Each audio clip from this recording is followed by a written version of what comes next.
ассалому алайкум шунавандаҳои гиромӣ. гуфторамонро аз силсилаи хониши адабӣ оғоз менамоем.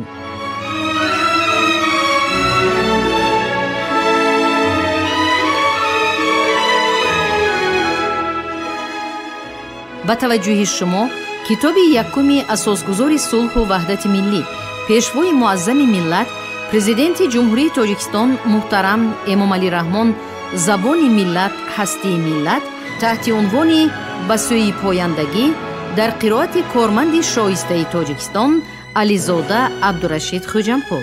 гуфтори 17.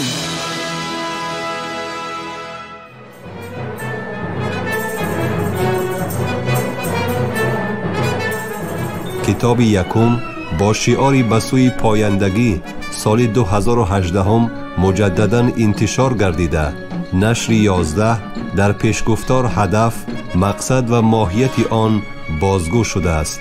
بنا به نگاشته مؤلف با فرارسیدن استقلالیت و زبان دولتی اعلان شدن زبان تاجیکی، مسئله زبان اهمیت خاصه پیدا کرد و به حد مبرم گردید که آن را میتوان یکی از پدیده های مهم شعور ملی و افکار جمعیتی این سالها نامید.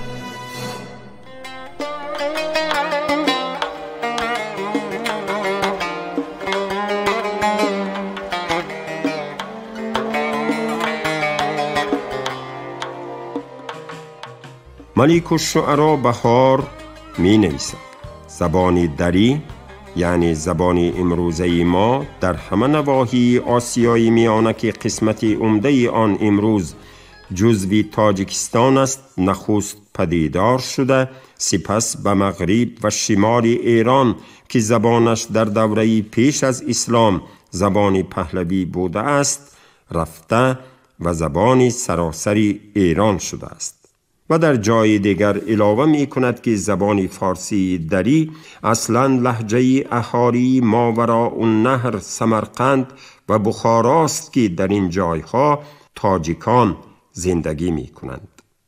سید نفیسی وطن اصلی آریایی ها را که تاجیکان منسوب به آن نژادند دامن کوههای هندوکوش، کنار دریاهای جیهون و سیهون می داند و می نویسد که ما ایرانیان از آنجا آمده ایم و ایرانی امروز به منزله خانه دومی ماست. ادبیات شناسی معروف ذبیح الله صفا نیز نفوذ فراوان لهجه های خراسان قدیم و بعضی لهجه های دیگری شرقی را در این زبان تأکید کرده است. زبان شناس و لغتدان نامدار محمد موین هنوز سال 1961 نوشته بود که پارسی نو هدف زبانی دری است. امام علی رحمان زبان شهرهای شرقی و تاجیکان ناحیه ایران خاوری، افغانستان و پامیر و پاکستان است. دانشمندان افغانستان نیز که در این زمینه کارهای شایسته انجام داده اند طرفدار همین عقیده اند.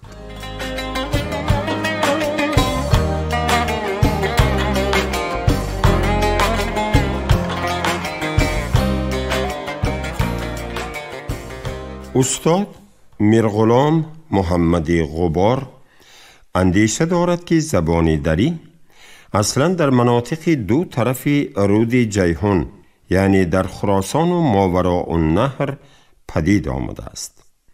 گروه دیگری از آنها عقیده دارند که زبان دری، فارسی، تاجیکی دوام زبان باختری و زبان باختری دوام زبان اوستایی می باشد.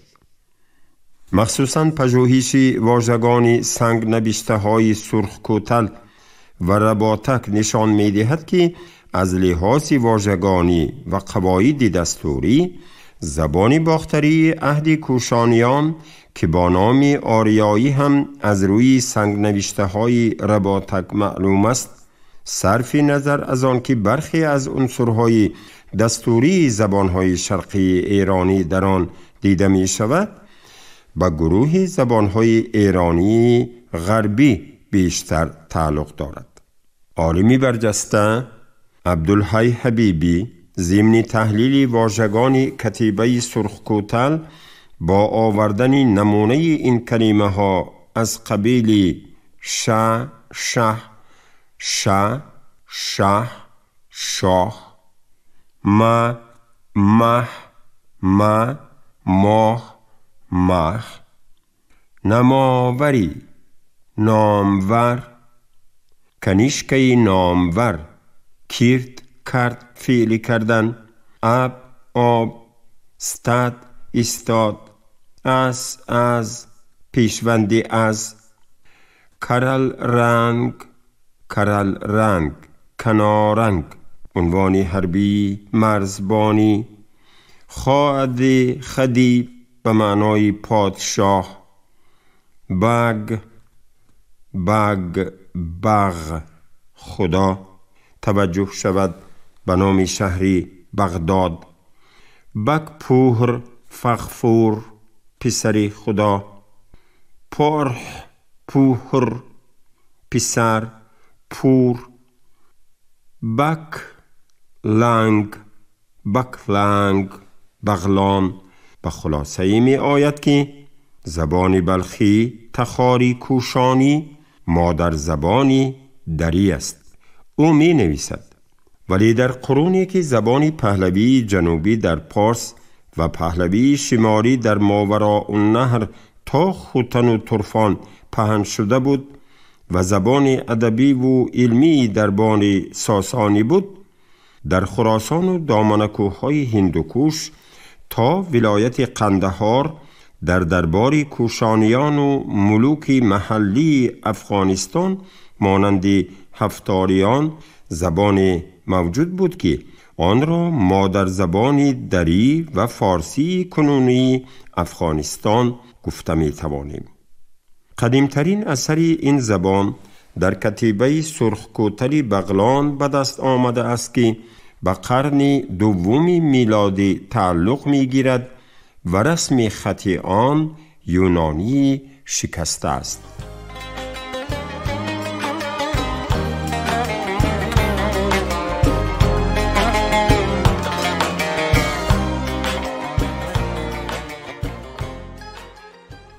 در جای دیگر در این زبان وجود نداشتن خصوصیت‌های خاصی زبان‌های شرقی ایرانی را جنسیت، تصریف و غیره به اینابت گرفته او می نویسد: تا جایی که در کلمات این کتیبه دقت شد، علائم تذکیر و تأنیث، علامت‌های جنسیت مردانه و زنانه در آن نمایان نیست و غالباً در زبان کوشانی هم مانند فارسی فرق تذکیر و تأنیث کلمات نبود. فارسی کنونی چون دختری مستقیم این زبان است. دانشمند ایرانی محمد محیطی طباطبایی نیز معتقد است که زبان فارسی دری زبان مستقل و قدیمی بوده. ظهور و استفاده آن لااقل به آغاز دوران اشکانی می رسد. آن فرضی به اساسی که در فرهنگ جهانگیری و به نقل از آن کتاب در فرهنگ ها و دستورنامه ها و مقاله های انتشار یافته بارها تکرار شده است که زبان فارسی مشتق از زبان پهلوی و زبان پهلوی از فارسی اشتقاق یافته است، دیگر امروز قابل اعتنا نیست و کسی که از چنین فرضیه‌ای بی اساس پیروی کند باید او را جاهلی بی مبانی اولیه زبان شناسی در مورد زبان‌های ایرانی شمرد.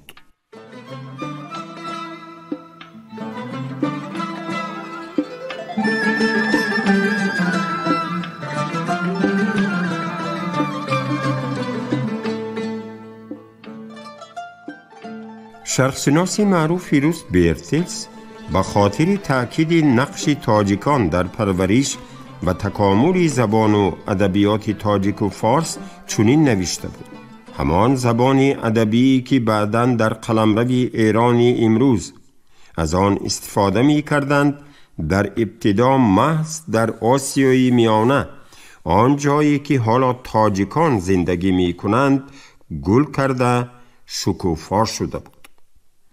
به فکر استاد عینی بعد از اسلام زبان فارسی جدید اول در خراسان و ماوراءالنهر تشکیل و بعد از آن به همه فارسی زبانان منتقل شد.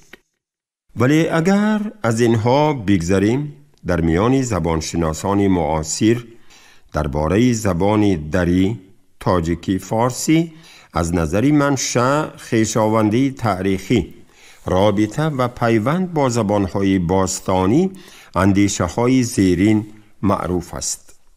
یکم، زبان دری تولد دیگر یا دوام مستقیم زبان فارسی میانه، یعنی زبان پهلوی ساسانی پارسیک و یکی از شاخه های لهجه جنوب و غرب ایران، یعنی ولایت فارس آن کشور است. دوم، ادامه و یا دنباله زبان پهلوی اشکانی زبان پارتی است. سوم، شکل نو باز ساخته و یا تحول یافته همین زبان پهلوی است، فقط با الفبای دیگر. چهارم، زبانی است برابر و همزمان با پهلوی ولی در دو محیط مختلف، به این معنا که زبان دری با زبان پهلوی در عرض هم قرار داشتند، نه در طول هم.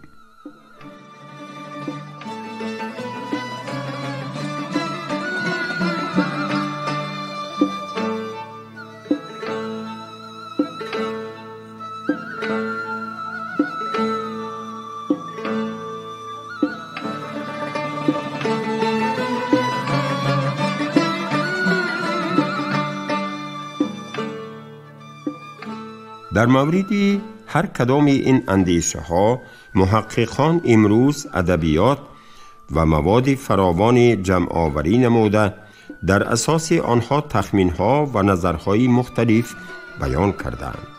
یک گروه محققان از جمله دانشمند معروف پرویز ناطلی خانلری بر این عقیده اند که زبان فارسی دری را سپاهیان و درباریان یزدگرد بعدی در جنگ عرب شکست خوردن از تیسیفون به شرق ایران بردند. دانشمندی زبانشناس فریمن نیز ظهور این زبان را در آسیای میانه نتیجه همین مهاجرت مردم از ایران به این منطقه به قلم داده است. روایتی هم از گذشته نقل می کنند که بنا به آن وقتی که عرب ها به ایران حمله آوردند، یزدگرد آخرین پادشاه ساسانی به جماعت از سپاه و حشم خود گریخته به مرو پناهنده شدند و گویا این گریزگان زبان فارسی را به آنجا آورده و آن را در این سرزمین ها پراکنده کردند. ولی این روایت نه از جهت علمی و نه از جهت منطقی مورد قبول دانشمندان قرار نگرفت و اکثریت آن را رد کردند.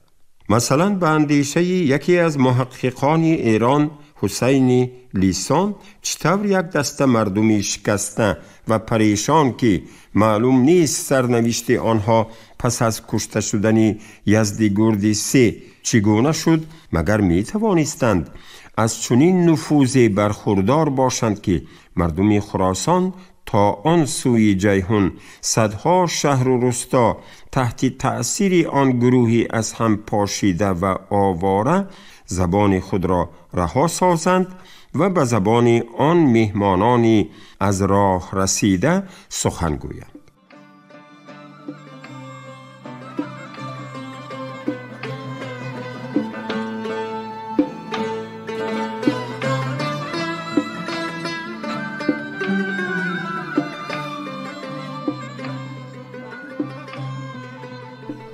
در این عقیده اعتراضات دیگری نیز هست.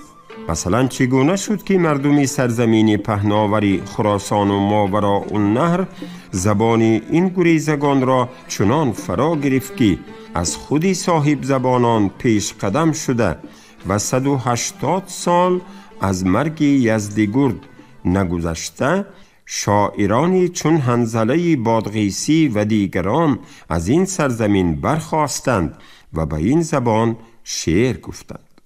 و یا اگر این روایت درست باشد که زبان فارسی دری زبان غرب ایران است، پس چی شد که وی در زادگاه خود خاموش ماند و غیره؟ بنابر چنین دلیل ها مؤلف به خلاصه می آید که درباره آنکه زبان مردم شرق فارسی دری بوده است در این هیچ تردید نیست. بعضی محققان دیگر عقیده دارند که پیش از آن که نخستین نمونه های زبان دری در خراسان پیدا شود، در غرب ایران نشانه های از این زبان پیداست که از نگاه زمانی قبل از نمونه های خراسان و ماوراءالنهر می باشند. سپس برای اثبات فکر خود جمله و عباره های کوتاه را که مؤلفان و جهانگردان عرب در آثار خود نقل کرده اند می آرند. ضمناً باید گفت که این جمله و عباره ها در علم معلوم و در تألیفات دانشمندان معاصر بارها تکرار شده اند.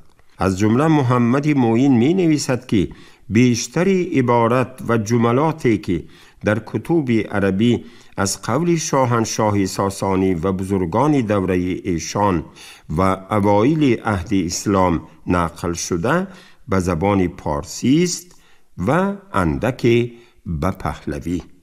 یعنی به عقیده اکثر دانشمندان زبان تاجیکی، فارسی دری زبان مردم شرق و شمال و شرق ایران، یعنی زبان مردم خراسان و ماوراءالنهر است. و دوم آنکه این زبان در آغاز حمله عرب اگر زبانی رسمی و ادبیات نشده باشد هم ولی زبانی عامه مردم بوده است، حالان که مردم غرب و شمال ایران در این وقت به پهلوی یا لهجه نزدیک به پهلوی گفتگو می کردند.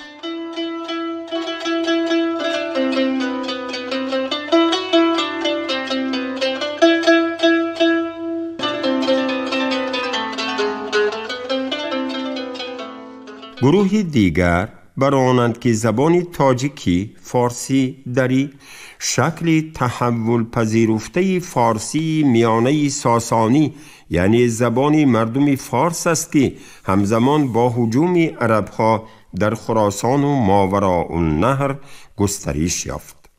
با پنداری جانبداران این گروه سرزمین فارس وطن پیدایش و خراسان و ماوراءالنهر وطن رشد و بالیش این زبان است. محقق ورزیده زبانهای ایرانی ارنسکی نیز اساساً جانبداری اندیشه همین گروه است. علاوه بر این وی هنوز چند قرن تا اصطلاح عرب همراه دین مانویه به آسیای میانه وارد گردیدن زبان فارسی را احتمال می دهد.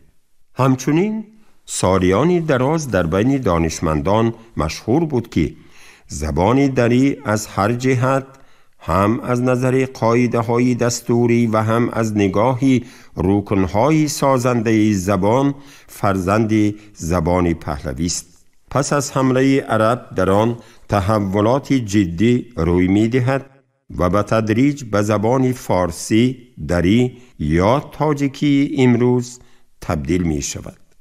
برای تصدیق این نظریه دلیل های دارند، از قبیل اینکه زبان دری با زبان فارسی باستان که در سنگ نوشته های هخامنشی دیده می شود و همچنین با لهجه های جنوبی کتیبه های ساسانی و متن های مانوی قرابت دارد. پس از ورود اسلام اگر وی به لهجه های دیگر آمیزش یافته باشد کاری چندان تازه نیست. در عهد ساسانیان نیز با او چنین اتفاق افتاده بود. احتمال زبان فارسی چندین عصر پیش از اصطلاح عربها به آسیای میانه برابری مانویه آمده باشد.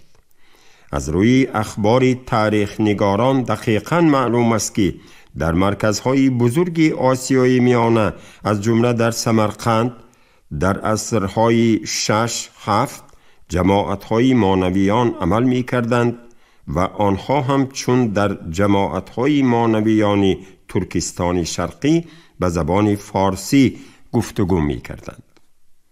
اصطلاح عرب‌ها به هیئت خلافت داخل کرده شدن ماوراءالنهر تحکیم رابطه اقتصادی و فرهنگی ماوراءالنهر با دیگر ولایت‌های خلافت، انتشار اسلام، همه این عوامل روندی در ماوراءالنهر گسترش یافتن زبان فارسی را می توانست سرعت بخشد. این گروه محققان عقیده دارند که زبان فارسی دری زبان غربی ایران و یا از جمله زبانهای این ناحیه است، یعنی منسوب به درباری با عظمت تیسفون پایتخت ایرانی ساسانی می باشد.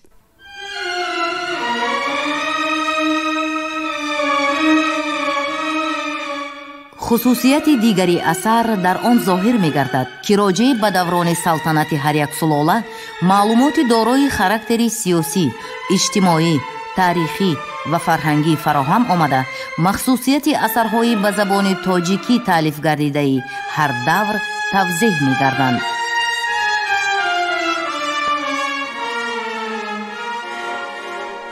استاد غفورف در کتاب تاجیکان خود درباره منشأ و مکانی برآمد زبان تاجیکی چنین می نویسد: زبان امروزه تاجیکی از زبانهای غربی ایرانی می باشد. به عقیده زبانشناسان اساس آن لهجه جنوب و غربی فارس است که آن بعدتر به طرف شمال و شمال و شرق گسترش پیدا کرده بسیار عنصرهای زبانهای گروه شمال و غربی از جمله عنصرهای زبان پارتی را هضم می نماید و در انجام در این زبان علامت و خصوصیتهای بسیار لهجه‌های ایرانی غربی با هم آمیزش می یابند. در عصرهای 7-8 موقع و مقام این زبان در شمال و شرق ایران، شمال افغانستان، جنوب آسیای میانه از جمله در جنوب تاجیکستان مستحکم شده باشد. از احتمال دور نیست که محض در همین دوره، یعنی در دوره پیش از اصطلاح عرب، مهمترین خصوصیت‌های زبان ما تشکل یافته و سپس آن یعنی زبان فارسی از مرو، بلخ و دیگر مرکزهای معموری، اقتصادی و مدنی خراسان شمالی به تمام ماوراءالنهر انتشار یافته به تدریج جای زبانهای محلی ایرانی شرقی آسیایی میانه، سغدی، تخاری، باختری را گرفت. برای علم تفصیلات این پروسس و شرایط عمیق جریان آن تاریک است. آرنسکی در تألیفات خود مثل خانلری سهم موالی یعنی نمایندگان قوم‌های بومی فارسی زبان را که بعد پذیرفتن دین نو و سپاه اسلام همراه گردیده در فتح ماوراءالنهر حصه ارزنده گذاشتند، در انتقال زبان فارسی به مشرق نظررس می داند. طوری می دانیم در هیئت لشکری عرب ها که ماوراءالنهر را استیلا می کرد بسیار آدمان غیر عرب هم بودند که آنها را موالی می نامیدند. موالیان آن مردمی بودند که زیر تأثیر عرب ها مانده، اسلام را نیز قبول کرده و در حمایت یکی از قبیله های عرب بودند. در لشکری والیان خراسان که به اصطلاح ماوراءالنهر راهبری می کردند، این گونه موالی های خراسانی زیاد بودند. آنها در تسخیر ماوراءالنهر اشتراک نموده در ولایت های اصطلاح شده اسلام را جاری می کردند. ولی این اندیشه پایه های استواری علمی و اسناد معتبری تاریخی و زبانشناسی ندارد.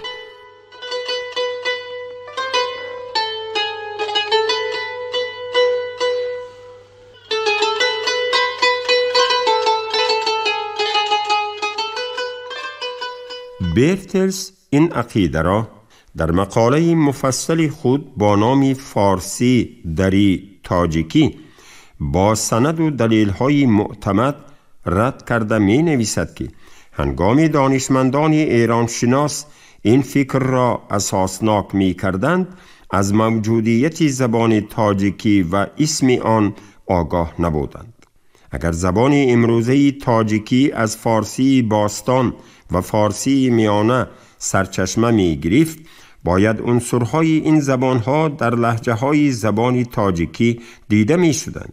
ولی تحلیل ها نشان می دهند که در ساختار زبان تاجیکی این خصوصیت های خاص فارسی میانه دیده نمی شود و لهجه های زبان تاجیکی خصوصیت های خاص زبانی آن را در خود منعکس نکردند. بعداً او تاکید می کند که اگر تصور کنیم که هنگام آمدن عرب ها در آسیای میانه زبان سغدی زبان حکمران بود، پس چرا در عصر 8 علکه این زبان از بین رفت؟ چرا در لهجه های زبان تاجیکی عنصرهای سوبستراتی سغدی تماما باقی نماند؟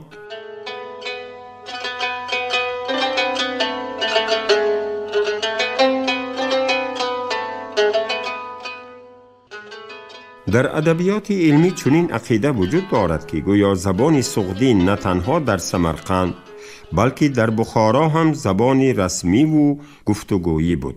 مقدسی در عصر دهم قید می کند که زبان روستاهای بخارا سغدی است و امام محمد ابن فضل با این زبان گفتگو می کرد. برتالت از این نمونه خلاصه کرده می گوید که در آن دوره در اطراف بخارا لهجه های زبان سغدی وجود داشت، ولی این دلیل ها قانع کننده نیستند. سمیرنوو در تحقیقات خود دو دلیل زبان سغدی نبودن زبان اهل بخارا را می آورد که به نظر درست می رسد. این دلیل ها چنینند: یکم، سکه های تنگه های زرابخانه بخارا با الفبای سغدی نیستند. دویم، اگر عنوان های حکمران های سمرقند اخشید و افشین باشد، عنوان های حکمران های بخارا اول بخار خدات و بعداً سامان خدات بود.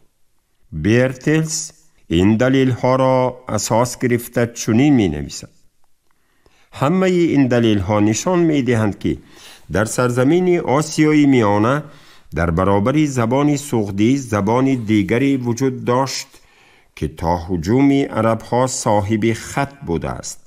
تحقیق و بررسی دوران آغازین تاریخ ادبیات خلقهای آسیای میانه هم چندین دلیل و سند دارد که با قلمرو پیدایش زبان فارسی نو موافقت نمی کند.